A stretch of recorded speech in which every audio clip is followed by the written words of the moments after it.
안녕하세요. 오늘도 서연살롱을 찾아주셔서 감사합니다. 결혼 5년차 30대 여성이에요. 고작 35년 남짓이긴 하지만 살아보니 세상에서 가장 사악한 건 인간인 것 같더군요. 제 남편의 악랄한 행동을 보고는 그런 확신이 들었거든요. 저는 3년 연애 끝에 20대 끝자락에 결혼을 했어요.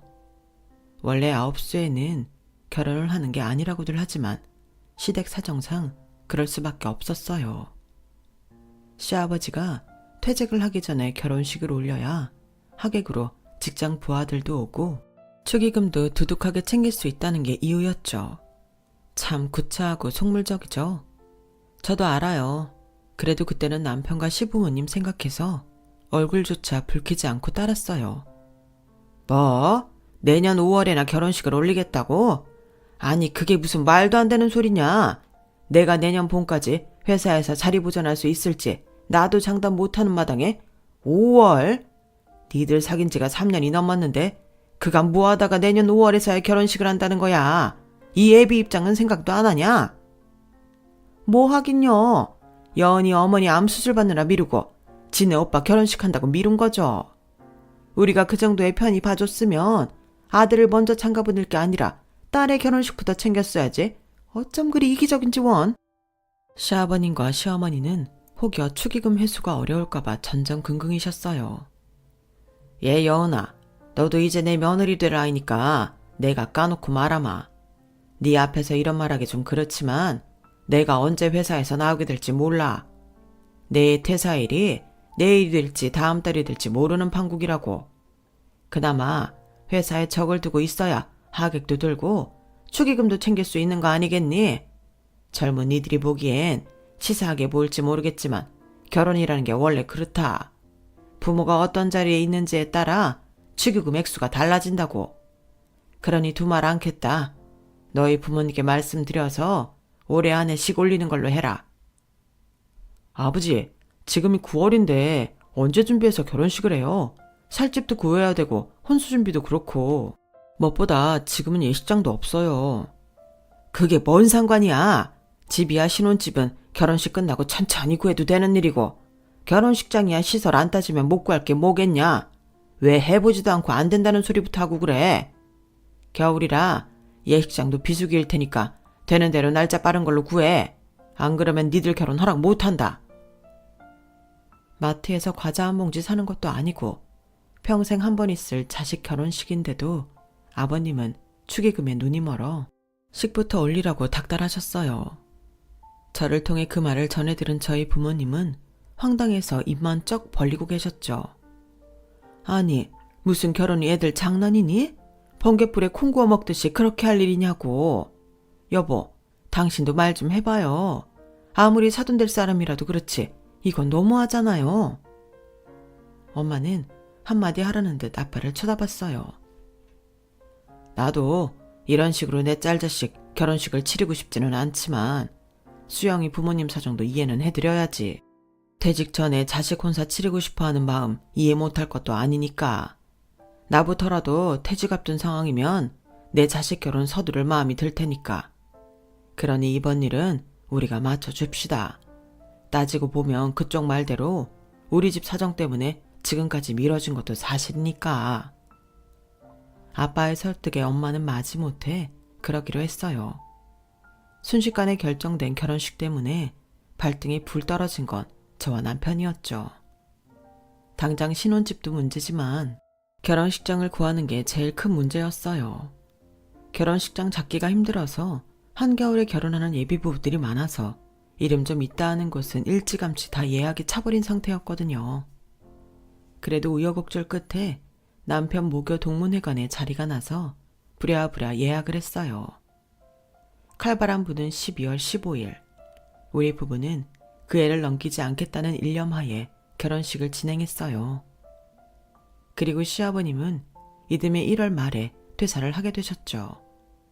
저야 아버님 회사 사람들이 결혼식장에 얼마나 오셨는지는 알 수 없었지만 아버님이 원하시는 대로 해드렸으니 할 일은 다 했다 싶었어요. 그런데 나중에 남편한테 들어보니 이미 퇴사 전부터 회사 내에서는 아버님이 끈떨어진 연이라는 소문이 돌아서 생각만큼 부하 직원들이 결혼식장에 오지 않았다고 하더군요. 이럴 거 뭐하러 그 난리를 치고 12월에 결혼식을 했는지 우라통이 터졌어요. 그런데 결혼을 하고 보니 그런 건 화낼 일 축에도 안 끼더라고요. 시아버지 때문에 뒷목 잡는 일이 일상이 되었거든요. 실직을 한 아버님은 구직 활동을 열심히 하셨음에도 어디에서도 받아주는 곳이 없었어요. 그런데도 마치 자신이 자발적으로 안식년을 갖는 것처럼 포장을 하셨죠. 뭐 그거야 좋다 그래요. 그런데 왜 그 불똥이 제 친정으로 튀냐 이거예요. 실직 후 하는 일 없이 집에서 하루 종일 시간을 보내게 된 아버님은 소위 말하는 삼식이 생활을 하셨어요. 그 바람에 한 달도 안 돼서 시어머니한테 바가지를 긁히게 되었죠. 하는 일도 없이 집에서 놀면서 어쩜 하루 세끼를 꼬박꼬박 다 찾아 먹으려고 그래요. 안 그래도 당신이 집에 그러고 붙어 있으니까 숨이 꽉 막히는데 내가 이 나이에 밥순이 노릇까지 해야겠냐고요.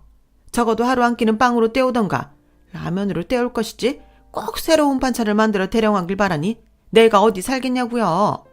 난 더는 이렇게 못 사니까 하루 한 끼는 당신이 알아서 때워요. 어머님의 폭탄 선언에 당장 한 끼를 알아서 챙기게 된 아버님은 어이없게도 저희 부모님이 하시는 편의점으로 향하셨어요. 당신 친구분들을 만나러 가면 될 걸 왜 하필 우리 부모님 편의점인가 했더니 밥값이 아까워 그랬더라고요. 친구를 만나면 얻어먹을 수만은 없으니 한 번은 사야 되는데 사돈댁에 가는 거니 알아서 저희 부모님이 밥은 먹여주겠지 싶었던 거죠. 이런 내막을 몰랐던 저희 부모님은 갑작스런 사돈의 방문에 근처 맛집에서 점심 대접을 하셨어요. 내 딸 좀 예쁘게 봐달라는 의미였죠. 딸 자식 둔 부모의 그런 애틋한 마음을 시아버지는 알차게 이용하셨고요. 아버님은 다음 날에도 그 다음 날에도 식사 시간 때만 되면 저희 부모님 편의점에 찾아갔고 평소 폐기해야 할 도시락이나 삼각김밥으로 점심을 해결하던 아빠는 제 시아버지 때문에 점심 밥값을 지출하게 되신 거예요. 그뿐인가요?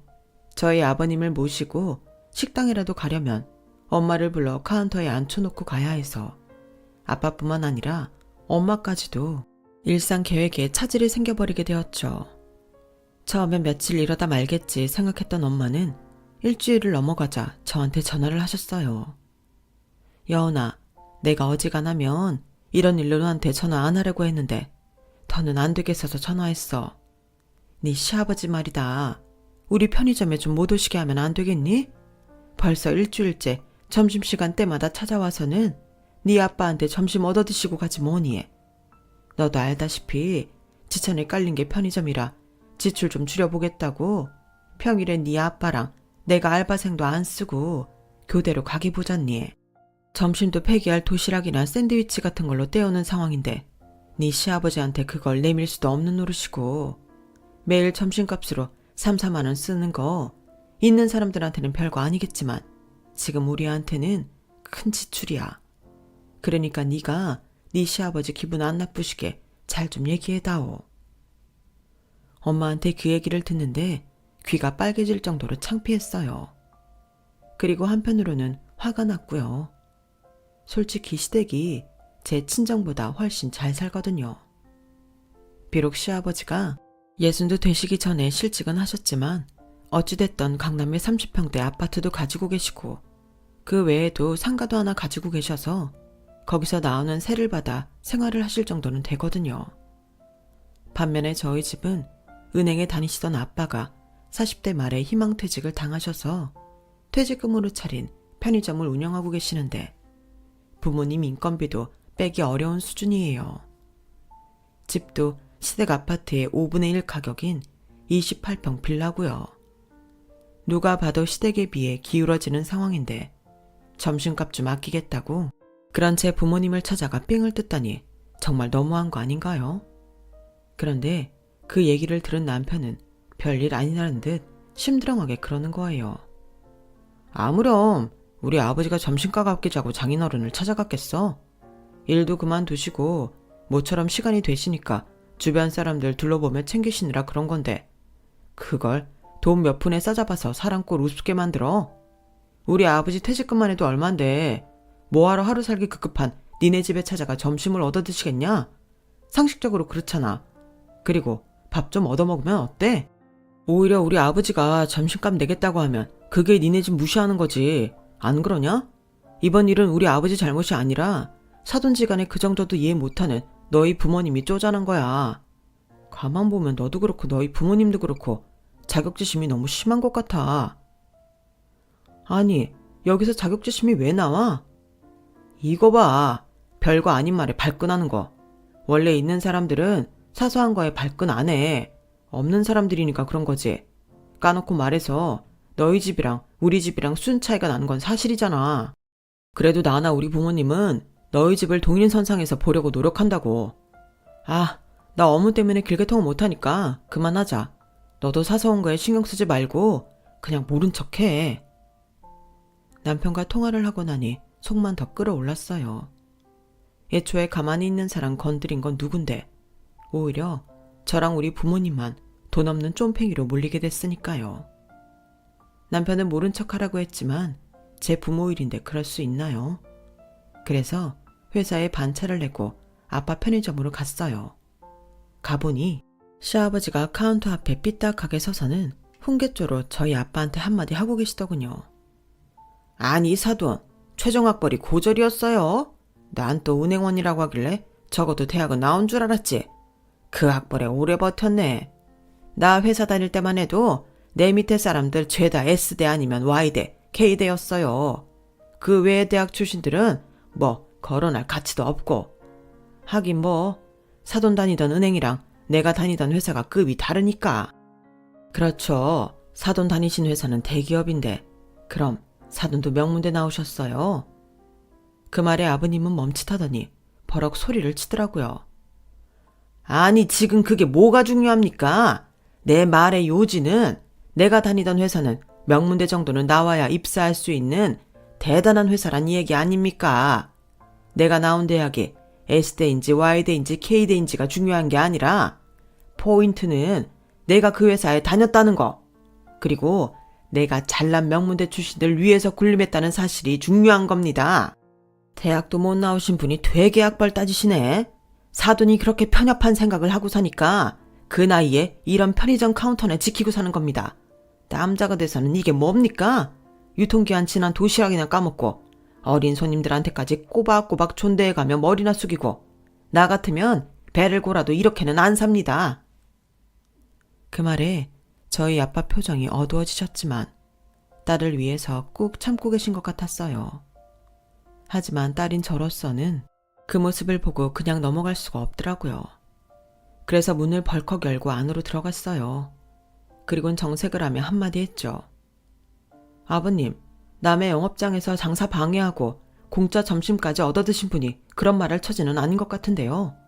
문 밖에서 듣자 하니 아버님 회사에 명문대 출신들 거론하며 학벌 자랑도 하시는 것 같은데 아버님 명문대 나오신 거 아니잖아요. 그 애한테 들었어요. 아버님 지방대 나오신 거. 그래서 회사 내에서도 라인 없이 떠돌다가 퇴사 압력에 못 이겨 나오셨다고요.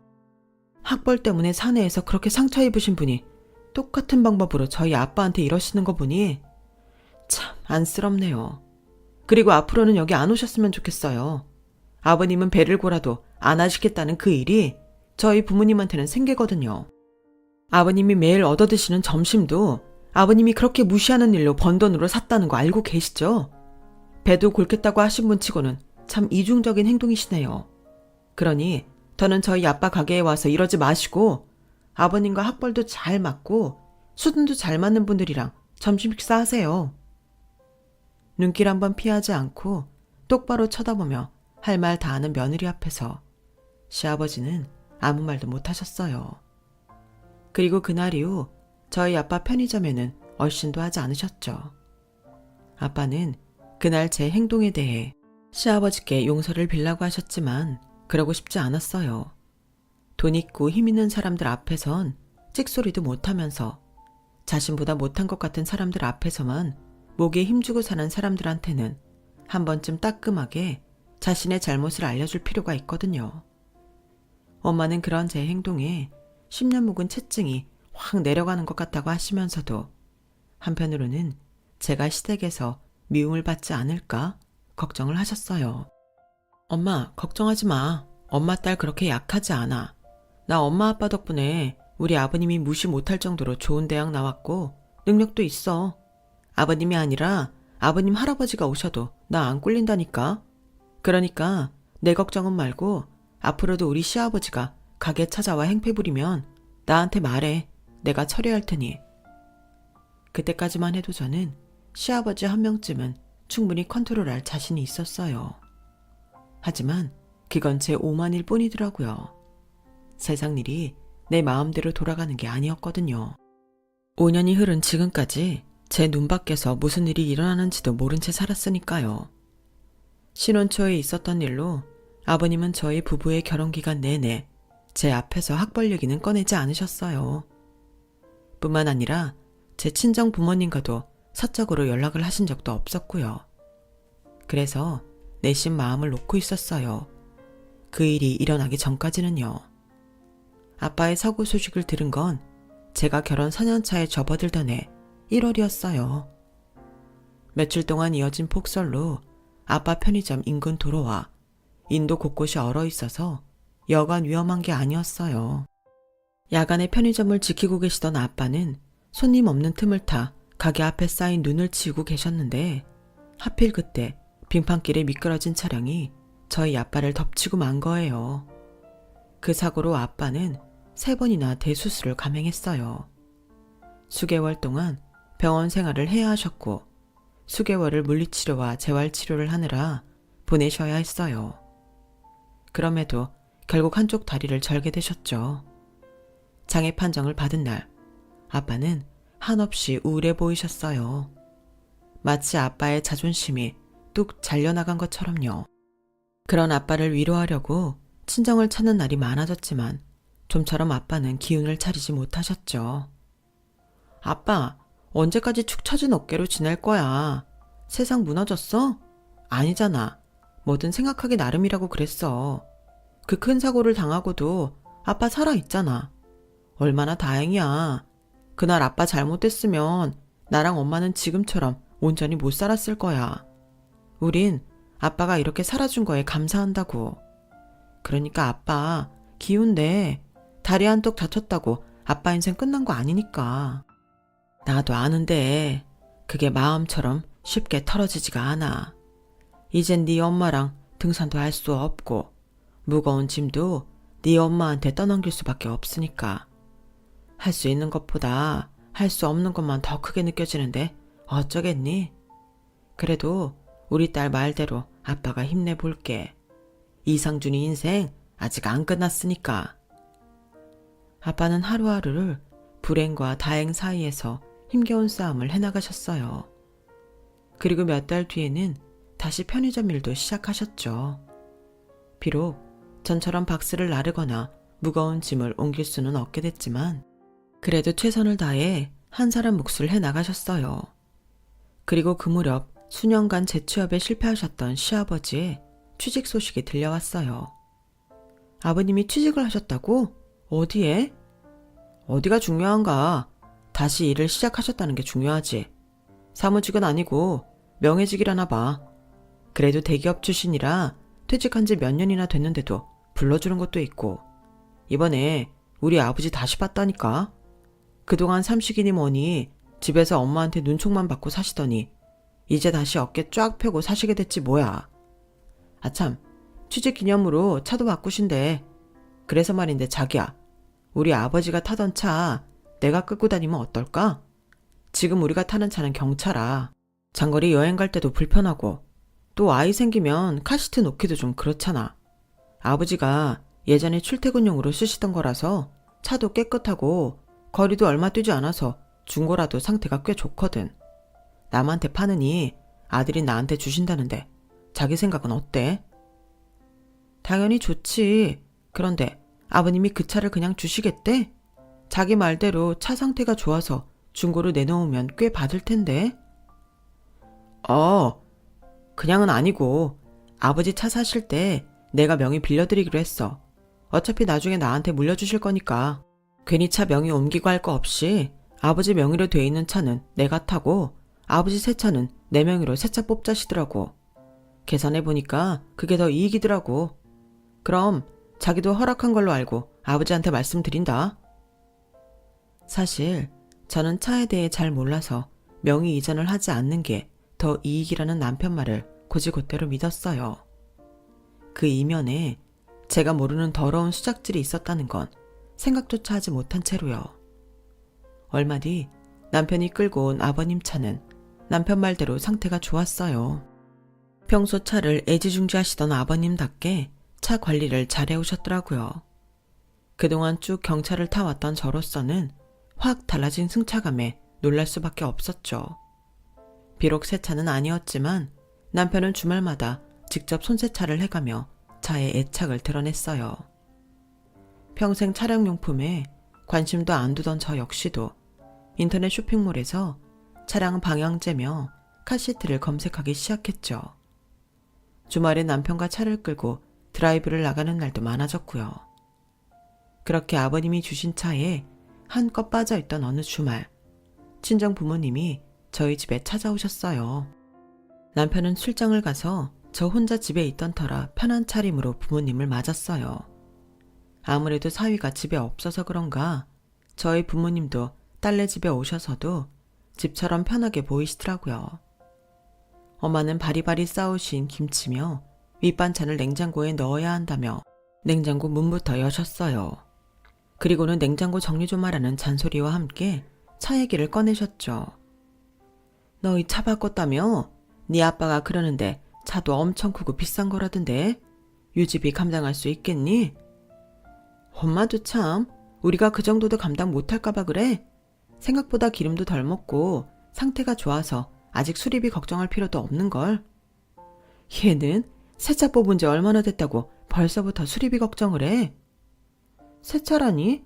그게 무슨 소리야? 아, 차가 하도 깨끗해서 새 차인 줄 알았구나. 아니야. 그거 우리 시아버지가 타시던 차 물려받은 거야. 우리 아버님이 차에 대한 애착이 강하셔서 관리를 잘해두셨거든. 그래도 6년 이상 탄 차인데 새 차란 소리까지 들을 줄은 몰랐네. 어머머, 너 지금 무슨 소리 하는 거니? 네 아빠랑 박서방이 공동명의로 차 뽑은 거 다 아는데 무슨 시아버지 차 타령이야. 뭐? 아빠랑 그이가 공동명의로 차를 뽑아? 그래, 네 아빠가 장애인 등록이 돼 있잖니. 그래서 네 아빠랑 직계가족 배우자 공동명의로 차를 사면 세금 혜택이 있다더라고. 우리도 그런 얘기를 박서방한테 듣고 알았지 뭐냐. 사위도 자식인데 못해줄 거 뭐 있냐고. 네 아빠가 명의 빌려줬어. 사위 위해서라기보다는 내 딸 자식 좋은 차 싸게 사주려고 그런 거겠지만. 왜? 박서방이 얘기 안 하디? 순간 뒷목이 싸해졌어요. 제가 놓치고 있던 퍼즐 조각이 사방에서 날아와 제자리를 잡는 기분이었죠. 그리곤 순식간에 완벽하게 퍼즐이 완성되었어요. 시아버지의 새 차, 그게 바로 저희 엄마가 말하신 새 차였던 거예요. 쫌생의 아버님이 멀쩡한 당신 차를 저희한테 공짜로 넘기셨다고 했을 때부터 의심을 했어야 했는데 그걸 간과한 게 실수였죠. 우리 아빠가 사고로 그 긴 기간 동안 병원에 입원해 있을 때도 문병 한 번 안 왔던 사람이 사돈 장애인 등록증을 이용해 새 차를 뽑다니 정말 기가 막힐 노릇이었어요. 어쩜 인간이 이렇게도 사악하고 못돼 처먹었을 수가 있는 건지 제 가치관으로는 도저히 이해가 안 가더군요. 이해가 안 가는 건 제 남편도 마찬가지였어요. 아무리 공짜차에 눈이 돌았다고는 해도 장애인까지 속여가며 그런 짓을 하다니 도저히 용서가 안 됐죠. 친정 부모님이 집으로 돌아가신 후에도 제 머릿속에는 오로지 새 차 생각밖에 없었어요. 어떻게 하면 이 인간들을 제대로 엿먹여줄 수 있을까 고민이었죠. 살면서 부부 사이에 싸움도 하고 실망하는 일도 비일비재하겠지만 이번 일은 선을 넘은 행동이라는 결론에 이르자 더는 이런 인간과 함께 살고 싶지 않다는 생각이 들었어요. 살면서 숱한 어려움을 함께 헤쳐나가야 할 사람이 그깟 차 한 대에 저와 제 친정 부모님을 속일 정도라면 앞으로도 더한지도 서슴지 않고 할 것 같았거든요. 그래서 이혼을 결심한 채 복수의 그날을 기다렸어요. 헤어질 때 헤어지더라도 제대로 한 방 먹이고 끝내자 싶었거든요. 그리고 그날은 생각지도 않은 순간에 찾아왔어요. 명절을 맞아 저는 하루 전날 시댁을 찾아갔어요. 어머니가 마트에 들러 장도 보고 음식을 준비하기 위해서였죠. 남편은 회사 일이 덜 끝났다면서 밤에야 본가로 오겠다고 했어요. 아버님, 어머님이랑 장 보러 마트에 가려는데 아버님이 차 좀 태워주세요. 아무래도 짐이 많아서 택시 잡기 힘들 것 같거든요. 재취업을 하셨다고는 하나 이름만 빌려준 명예직이라 딱히 출퇴근도 많지 않고 업무도 딱히 없던지라 일상이 무료하던 아버님은 흔쾌히 그러마 하시더군요. 아버님 차를 타려고 주차장에 내려가 보니 벤츠 차창 앞에 장애인 차량 스티커가 떡하니 붙어있더라고요. 그걸 보는데 어찌나 천불이 나든지 표정 관리하느라 힘들었네요. 어머님과 저를 태우고 마트로 향하신 아버님은 명절이라 차량으로 꽉 들어찬 주차장에서 의기양양하게 장애인 주차 공간에 차를 세우셨어요. 그러자 어머님이 자랑처럼 그러시더군요. 요즘 마트가 어디고 가네? 주차 걱정 안 해서 좋다니까. 그쵸 여보? 주차뿐인가? 이 딱지 하나로 혜택은 또 얼마나 받는지 알아? 진작 이럴 거 그동안 왜 이 생각을 안 했나 몰라. 아버님은 신이 나서 떠들다가 백미러로 저랑 눈이 마주치자 표정을 확 바꾸곤 횡설수설을 해댔어요. 아가, 오해 말아라. 이 장애인 차량 스티커는 내 지인이 빌려준 거야. 그 친구가 나한테 빚이 좀 많은 친구거든. 어머? 당신한테 빚을 진 친구가 있어요? 당신 나 몰래 또 돈 꿔줬어요? 얼마나 꿔줬는데 자기 장애인 등록증까지 빌려줬대요? 말해봐요. 이 사람이? 그건 나중에 얘기해 줄게. 일단 그 입부터 다물고 차에서 내려. 장 안 볼 거야. 아버님은 자신이 한 거짓말에 걸려들어 누구한테 얼마나 빌려줬냐고 따지고 드는 시어머니 때문에 진땀을 흘려야 했어요. 제가 버젓이 앉아 있으니 우리 아빠 명의를 훔쳐서 했다고는 말 못하고 자꾸 말을 빙빙 돌리기만 했죠. 그러자 미심쩍은 아버님 행동에 어머님은 더 집요하게 파고들기 시작했고 결국 대판 싸움이 벌어지게 되었어요. 그 사이 저는 차에서 내려 경찰에 신고를 했어요. 장애인 명의를 도용해 차량을 구입하고 장애인 혜택을 가로챈 인간이 있으니 잡아가라고 말이죠. 차 안에서 시부모님이 한참을 싸우는 동안 제 신고를 받고 도착한 경찰이 차창을 두드렸어요.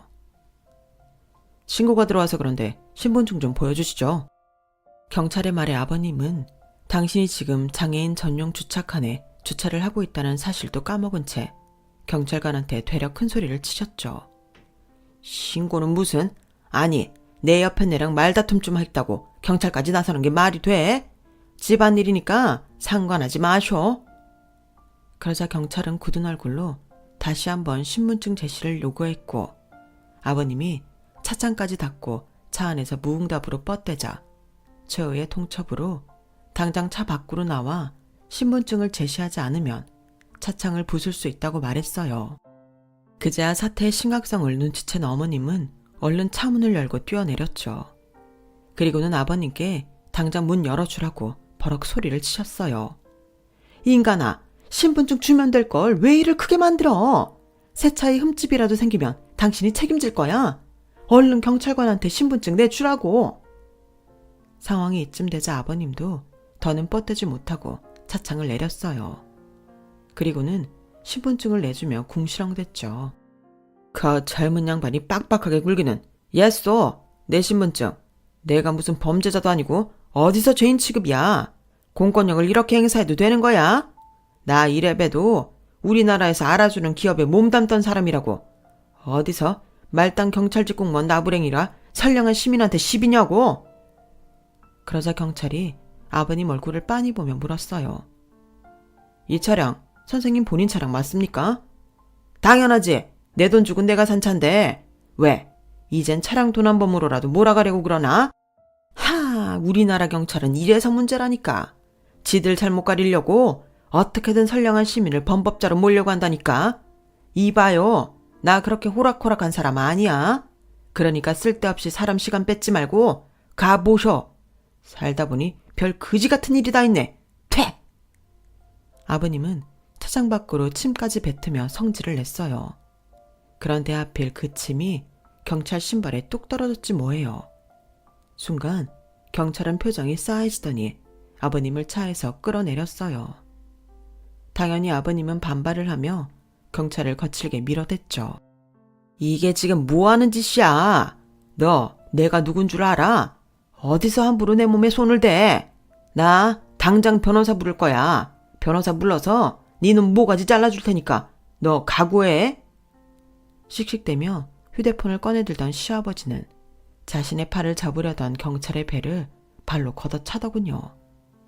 그 바람에 뒤로 넘어진 경찰은 옆에 세워져 있던 차량 사이드미러에 얼굴이 부딪혀 눈가가 찢어지고 말았죠. 주차장 바닥으로 선홍색 피가 뚝뚝 떨어지자 상황은 순식간에 급변해버렸어요. 다친 경찰과 한 조를 이루고 있던 경찰은 순식간에 달려들어 미란다 원칙을 읊어대며 아버님 손에 수갑을 채워 경찰차에 태웠고 다친 경찰의 이마를 지어라고는 마트 주차장을 빠져나갔어요. 어머님은 눈앞에서 남편이 경찰한테 끌려가자 다리에 힘이 풀렸는지 그 자리에 주저앉고 말았죠. 명절 전 벌어진 사건으로 시댁은 발칵 뒤집어졌어요. 부랴부랴 경찰서로 달려온 남편은 경찰을 통해 사건 정황을 전해 듣고는 제 머리를 쥐어뜯었죠. 그리고는 저를 붙잡고 이러더군요. 여보, 장인어른한테 말 좀 잘해서 우리 아빠 혐의 좀 벗겨주라. 지금 경찰 폭행도 폭행이지만 사기죄까지 덤터기 쓸 판이야.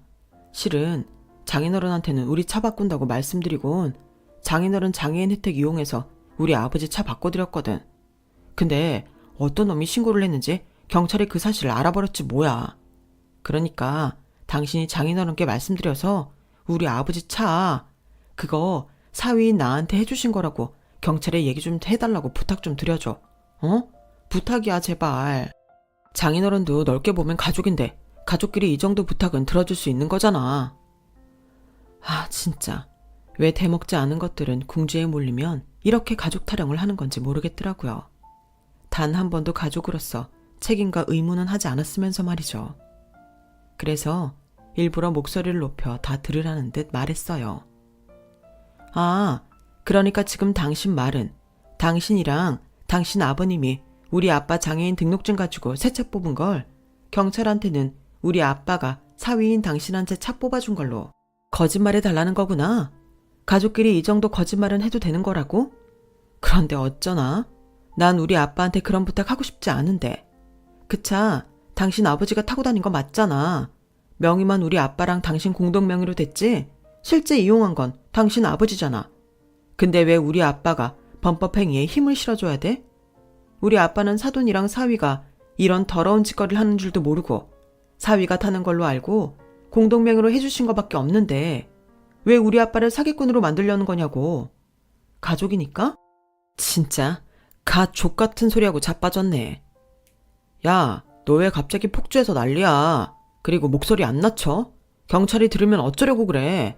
막말로 사위도 자식 아니야? 가족 아니냐고. 그럼 어려울 때 도와줄 수도 있는 건데 왜 이렇게 빡빡하게 구냐고. 네가 우리 아빠를 가족이라고 생각은 했니? 입 있으면 말해봐. 가족이라는 새끼가 장인이 다쳐서 병원에 입원했다는데도 걱정은커녕 혹여 내가 병원비 대줄까봐 그 난리를 치냐? 네 아버지도 그래. 사돈이 사고를 당해서 몇 달을 병원 생활을 하는데도 문병 한번 온 적 있니? 그래놓곤 장애 판정 받자마자 장애인 등록증 이용해서 차 바꿀 생각부터 해? 이게 무슨 가족이야. 길거리에서 마주치는 남보다 못한 사이지. 오늘 네 아버지한테 왜 경찰이 찾아왔는지 모르겠니? 내가 신고했어. 뻔뻔하게 사돈 명의 훔쳐서 세금 혜택 받아가며 차 산 것도 모자라 당당하게 장애인 주차구역에 파킹하는 거 보고 빡 돌아서 법의 심판 좀 받으라고 내가 직접 경찰에 신고했다고. 그러자 경찰과 마주 앉아 조사를 꾸미던 시아버지가 벌떡 일어나 소리쳤어요. 이 미친? 네 년이 집안 말아먹으려고 작정을 했구나. 내가 저런 걸 며느리라고 받아들였다니. 아이고, 내가 미친놈이지. 수영이 너 뭐하냐? 저년 당장 내쫓아라. 앞으론 우리 집에 발도 못 들이게 니들 당장 이혼해. 당장이라도 터질 것처럼 벌건 얼굴로 핏대까지 세우고 떠드는 시아버지를 보니 웃음이 났어요. 이 와중에 이혼이 무슨 무기라도 되는 양 떠드는 게 가소롭기만 했거든요. 듣던 중 반가운 소리네요. 그런데 이혼은 그쪽이 하자고 해서 하는 게 아니라 내가 요구할 겁니다. 이런 구질구질하고 비도덕적인 인간들하고 더는 서류상으로라도 가족으로 엮이고 싶지 않거든요. 그러자 경찰 소파에 앉아 다 죽어가던 시어머니가 성큼성큼 다가와 그러는 거예요. 너 아주 무서운 애구나. 우리가 그동안 너한테 얼마나 잘해줬는데 우리 집안을 이렇게 쑥대밭을 만드니? 우리가 너한테 뭘 잘못했길래 이러는 거냐고. 은혜는 못 갚을 망정 최소한 예의는 지켜야 할 거 아니야. 예의요? 말 나온 김에 한마디 하겠는데요. 어머님은 예의라는 단어 뜻을 알기는 하시나요? 지난 5년 동안 어머님 아버님이 제 친정 부모님한테 했던 짓은 예의 있는 짓이었나요? 아들 자식 가진 게 무슨 대수라고. 시아버지는 툭하면 내 아빠 찾아가 밥값이나 뜯어대고, 시어머니는 철철이 김치에 우리 외할머니 된장까지 퍼다먹으면서 입 싹 닦아놓곤 어디서 예의 타령을 하세요? 그게 뭐 김치 쪼가리랑 된장 좀 얻어먹은 게 예의 없는 짓이라니? 사람이 살다 보면 서로 나눠 먹고 살 수도 있는 거지. 된장만 해도 그래. 니네 외가 된장이 맛이 있길래 맛있는 거 좀 나눠 먹었을 뿐인데 그게 그렇게 큰 죄니? 아이고, 너 그렇게 안 봤는데 정말 인정머리라고는 없는 애구나. 김치 쪼가리 좀 얻어 드셨다고요? 매년 김장 때마다 김치통으로 몇 통씩 꼬박꼬박 뜯어간 게 고작 김치 쪼가리라고요? 어머님, 저 시집 오고 단 한 번이라도 김장하신 적 있어요? 매년 저 몰래 제 친정에서 가져다 드셨잖아요. 하다 차까지 끌고 가서 우리 외할머니 된장독 채로 털어놓곤 맛있어서 좀 나눠 먹었다니 우리나라 절도범들이 형님을 모실 소리네요. 어쩜 변명도 그리 신박하게 하시는지 정말 대단하십니다. 어머님이 이렇게 당당하게 말씀하시니 저도 그에 부응을 해드려야겠네요. 저요, 갈라설 때 갈라서더라도 지금까지 어머님이랑 아버님이 내 친정 부모님한테 뜯어간 것들은 다 받아내야겠어요. 안 그랬다간 내가 화병에 걸릴 것 같거든요. 아시다시피 저희 아빠가 은행원 출신인 거 아시죠? 금전 출납부를 어찌나 꼼꼼하게 정리해두셨는지 그간 아버님이 뜯어먹은 밥값이며 공짜로 집어간 담배까지 죄다 적혀있더라고요. 그뿐인 줄 아세요? 저희 엄마 가계부에도 그간 어머님이 퍼다먹은 김치 재료값부터 우리 외할머니 댁에서 훔쳐간 된장, 항아리값까지 상세히 적혀있으니까 그 돈 갚을 생각이나 하세요. 아, 그리고 아버님이 저지른 죄상은 여기 계신 경찰분들이 지금까지 얘기 다 들으셨을 테니 따로 진술 안 해도 되겠죠? 그럼 당신들이 지은 죄값 달게 받으시고 제발 앞으로는 인간답게 좀 사세요. 저는 남편과 시부모님을 두고 경찰서를 빠져나왔어요. 명절을 하루 앞둔 그날 이혼을 선언한 저는 현재 친정에 돌아와 살고 있어요. 이혼을 하면서 내놓은 전셋집은 조만간 정리가 될 예정이거든요. 5년 동안이나 나 몰래 내 부모님 피를 빨아먹던 거머리 같은 시아버지는 법의 심판을 달게 받게 되었어요. 남편 역시 공범으로 벌금형을 받았고요. 앞에서는 고상한 척, 뒤로는 구질구질하게 며느리와 외거 된장까지 훔쳐먹던 시어머니는 저희 부부의 이혼 소송 때문에 그간의 구질구질한 행각이 주위에 알려져서 같은 교회에 다니는 교인들한테도 손가락질을 받게 되었죠. 아무리 손바닥으로 하늘을 가려도 결국 드러날 건 다 드러나는 법이니까요. 그래서 사람은 죄짓고 살면 안 되나 봐요. 지금까지 제 사연을 들어주셔서 감사합니다. 더 열심히 살아보겠습니다. 들어주신 모든 분들도 뜻깊은 하루하루 보내시길 바래요. 여러분, 사연 댓글에 응원과 현명한 조언 부탁드려요. 좋아요와 구독은 저에게 큰 힘이 됩니다. 오늘도 좋은 일 가득하세요.